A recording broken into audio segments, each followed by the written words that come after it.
Hey guys, Jim Edwards here along with Stu Smith. and welcome back to another edition of the Sales Copywriting and Content Marketing Hacks Podcast. And this is episode 37?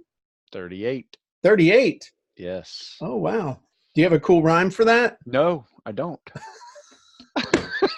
We're doing great with 38. There you go. I thought that was such an easy setup. You're Yeah, killing it was. I know. I was just being smart aleck. We've been reading my book for the last hour, and Stu's poor eyes are glazing over, but we are halfway through the audiobook / radio / podcast version of Copywriting Secrets. Yes, we are turning this book into an audio file. That's right. So and Stu is letting me be his personal reader of the book because I don't think he's read it yet, even though I have not. I am reading it through your eyes. I sent you a copy of this, right? I know, but it was weird. Somebody borrowed it. Who borrowed it? Took it home. Long story. Oh, okay. All right. Fine. I'm gonna start giving away all your books too. That's all right. Okay. So today, what are we talking about? We're talking about, are you ready for a disaster? Are you prepped? Are you a prepper? Do you have enough rounds of ammunition? Do you have enough freeze-dried food? Do you have enough batteries? No, that is not the kind of prepping we're talking about. No. We are talking about disaster preparedness for the information marketer / e-com seller / author / software developer / I can't think of it, speaker, business continuity. Business continuity for the solo entrepreneur. Right. And it's interesting because right now they're talking about hurricane. And next, I love all the clickbait and stuff on the Weather Channel because this is some crazy stuff. But we go from hurricanes to tornadoes to superstorms to Arctic blasts to, they name snowstorms now. And the thing is, people think that a disaster is something that the news is going to give you a heads up on. But that's not the kind of disaster that can take out your business, because you got enough warning that if one of those things takes out your business, well, you pretty much just suck and aren't paying attention. So what I'm talking about when you think of a disaster, Stu, what do you think of? It can be anything from a busted water pipe, that fills up your basement, and that you have a basement office, so what do you do? Right. Yeah. It could be a lightning strike, which happened to me a couple of weeks ago. It could be a sudden thunderstorm that we've had stuff like that happen. There's nothing going on, and you wake up in the middle of the night and you realize that a tornado has gone across the tops of the trees all around your house, which is kind of freaky.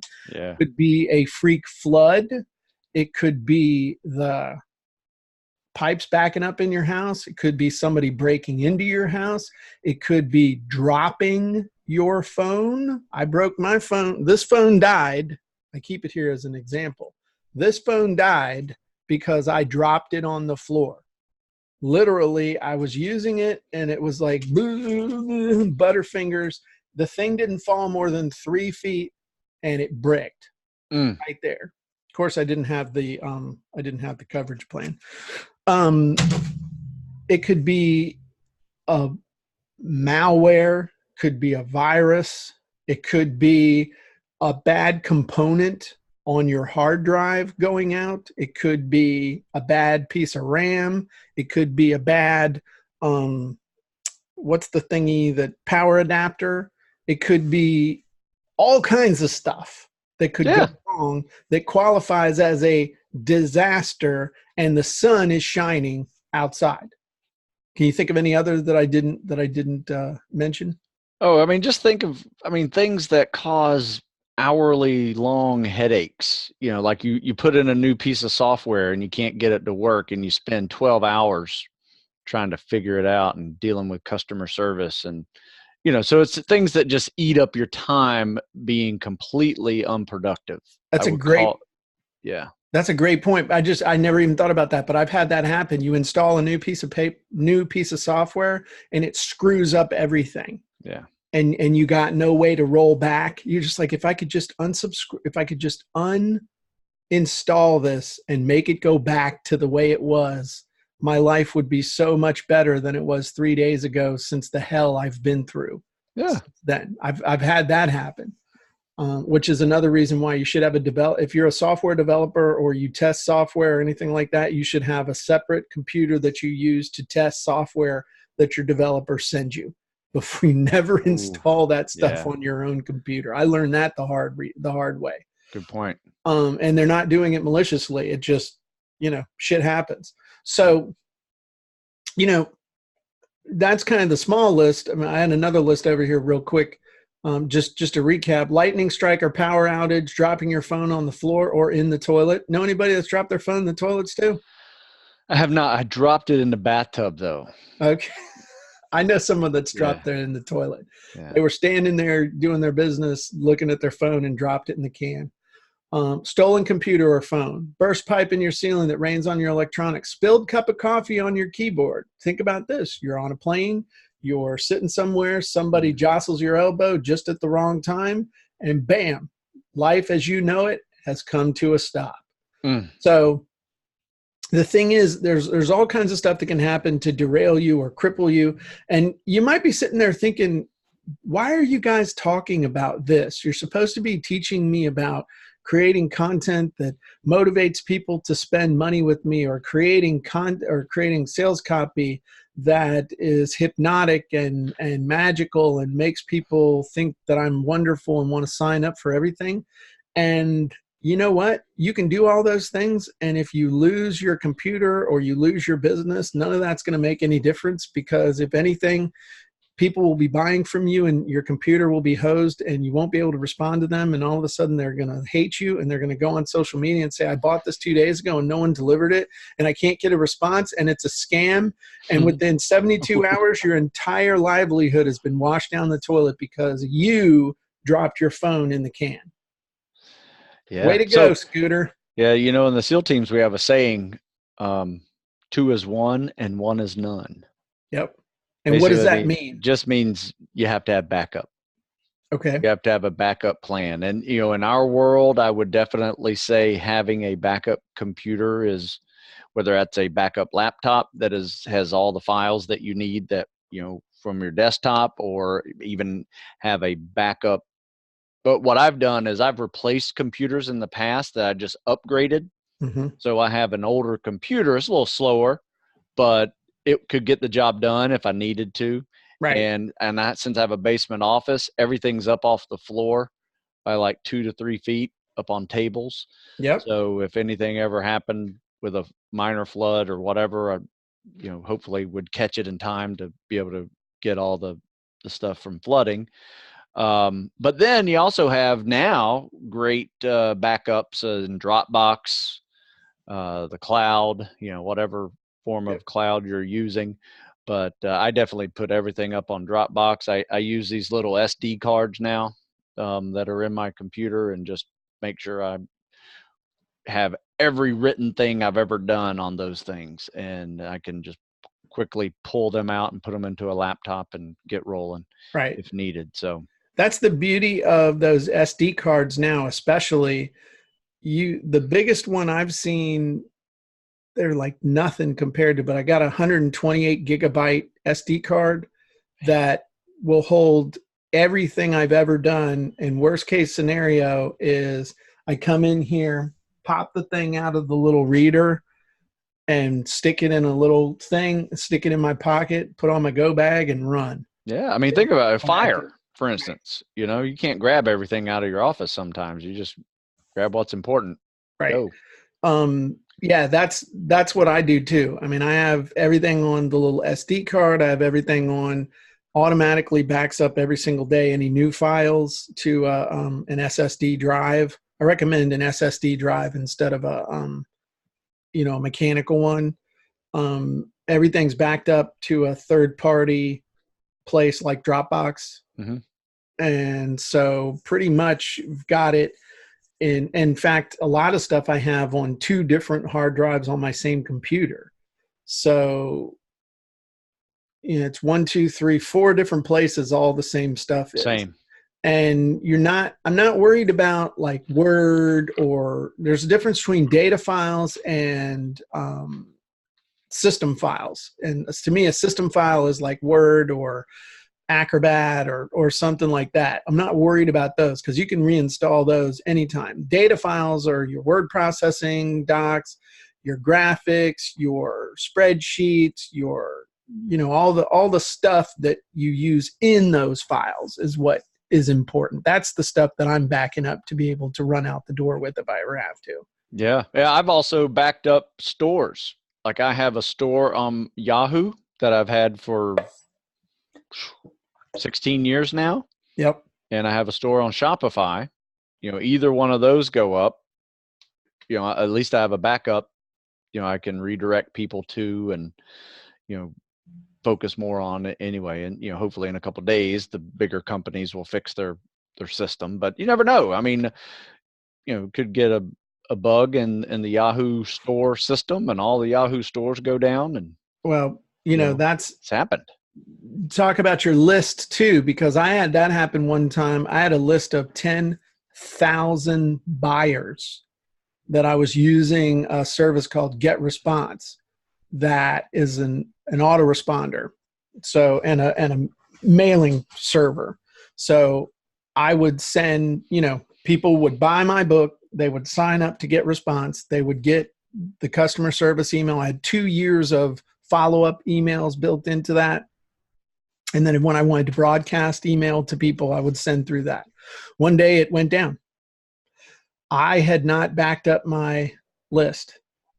I lost 10,000 subscribers. Wow. Not just subscribers. Buyers. Customers. Yeah. Yes.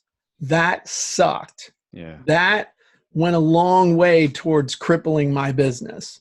Yeah. Luckily, I had a lot of those people were on other lists on a different server, and that was not good. That was not good at all. But it taught me some stuff. So we make sure that all of our data files from our websites are backed up off of the websites. It's pretty easy to do now, especially depending on what systems you're using.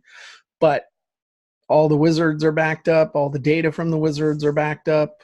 And it's just something you got to be really, really careful of. So in the end, disaster preparedness is really just making sure everything's backed up. Because a couple of weeks ago when we got struck by lightning, my computer got hurt. And you might, well, Jim, you had a big time unlimited power supply surge protector with a giant battery in it. Yep, I sure did. But the surge protector zapped my computer by coming in through the cable. Yep, because it hit in the yard. It came through the cable and then went through the cable, through the cat cable into the adapter for the internet. So that's how it came in, and it fried a couple of my USB ports. And then everything started kind of failing a little bit here, a little bit there. And one day, all my webcams went out just before a webinar. I was like, oh, crap.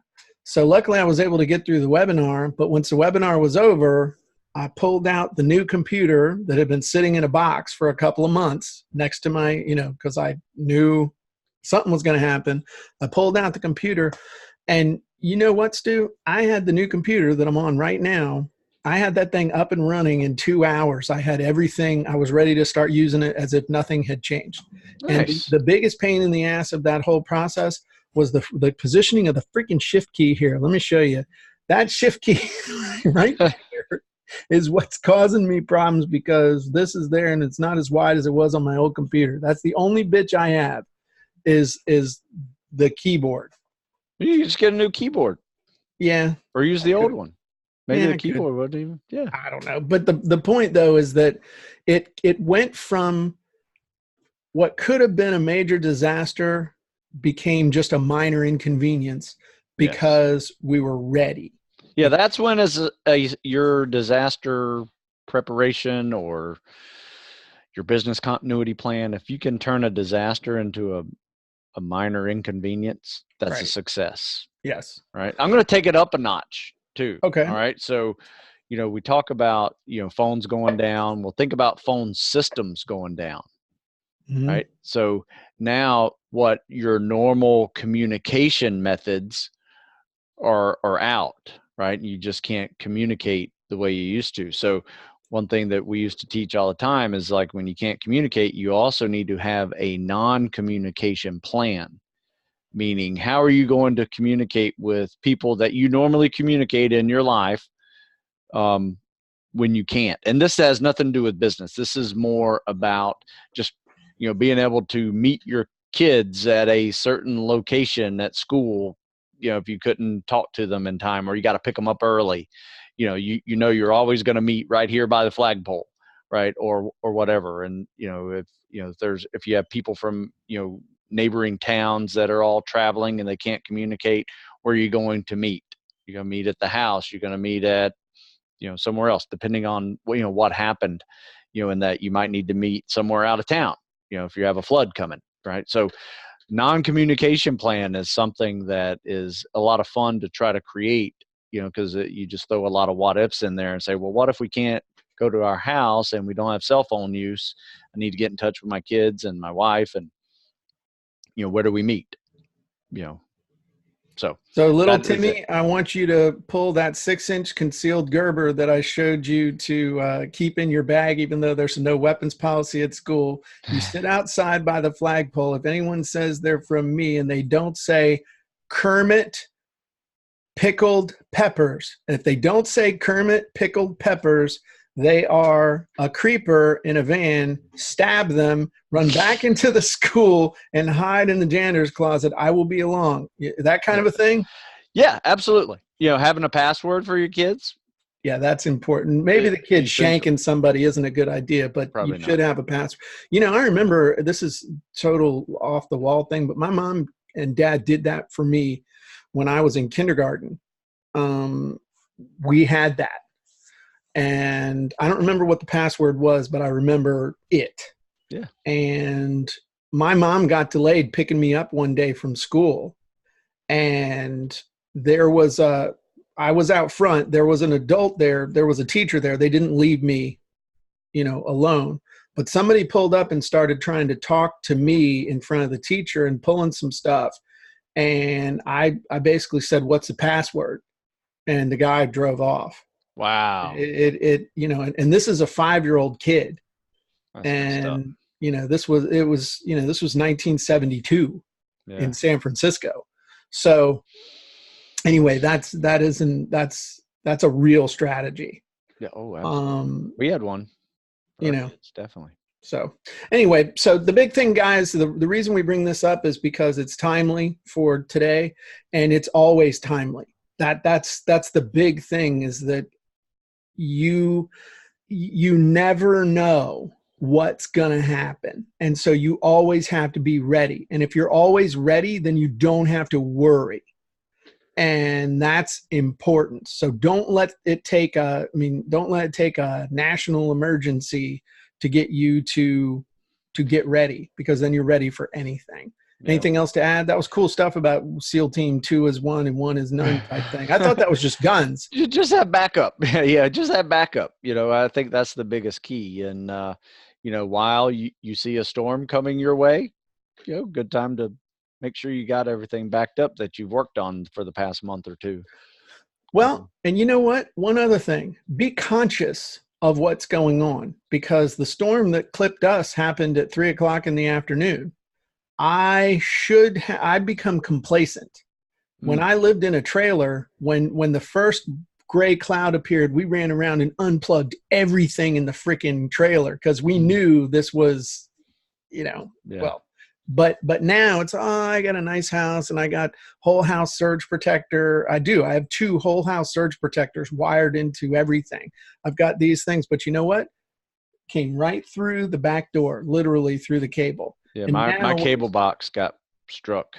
Yeah. And And so now when the storms are coming, man, I got it set up. So I'm not going to demonstrate because I'll lose you. But I mean, I can go clip, clip, clip, clip. I mean, I'll show you. I mean, right there, all that stuff just unplugs. All that stuff right there just unplugs, and the computer, it can't get hurt by lightning. You know, Nice. everything gets unplugged in a half a second. Yep. And then we're good. So just being conscious of stuff too. Not Yeah. just sitting around going, "Oh, I'm okay." You know, if there's a storm coming, I remember huge Hurricane Isabel. We I covered everything in the house, every electronic in the house with a heavy duty Glad bag, and we ended up. Fortunately, nothing happened. But if I'd had a leak, you know, that would have saved something from getting dripped on. So just be conscious too. Yep. That helps. Complacency kills, people. There you go. Complacency kills. And that's a Navy SEAL telling you that, not just some chucklehead computer geek. So, all right, cool. Well, enjoy it, and we'll talk to you guys soon. Bye-bye, everybody.